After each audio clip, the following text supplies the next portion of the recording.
কিছু জীবনে পায় বা না পায়।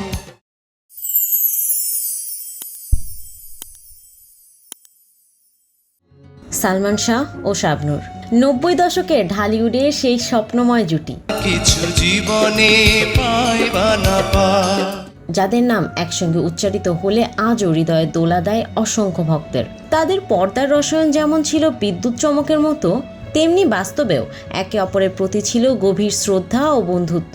সালমান শাহের মৃত্যুর এতগুলো বছর পেরিয়ে গেলেও সালমানের স্মৃতি আঁকড়ে রেখেছেন শাবনূর। তাই তো সালমানের মৃত্যুর 28তম বার্ষিকীতে স্মৃতিচারণ করলেন এই অভিনেত্রী।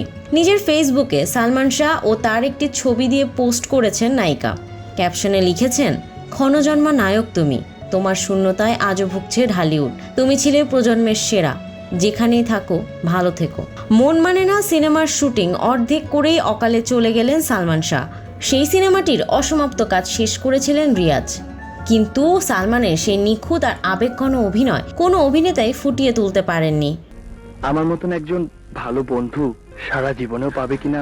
সালমানের অসমাপ্ত জীবন যেমন থমকে দাঁড়িয়েছে, তেমনি তার বহু সিনেমা অর্ধেক পথে থেমে গেছে। কিন্তু সিনেমার পর্দায় শাবনূর সালমান মানেই ছিল সুপারহিটের নিশ্চয়তা। তুমি আমার থেকে শুরু করে স্বপ্নের ঠিকানা, তাদের সবকটি সিনেমা আজও দর্শকের হৃদয়ে জল করে। শাবনূর ও সালমান জুটির প্রেম, তাদের অভিনয়ের গভীরতা আর আবেগ আজও ঢালিউডের রূপকথায় স্থান করে নিয়েছে। প্রাণ না থাকাতে ভালোই হয়েছে, আমি এসেছিলাম আপনার কাছে। দর্শকের মনে সালমান শাবনূর সেই নাম যা কখনোই ম্লান হওয়ার নয়। তাদের জুটি সবসময় ঢালিউডের স্বর্ণযুগের প্রতীক হয়ে থাকবে।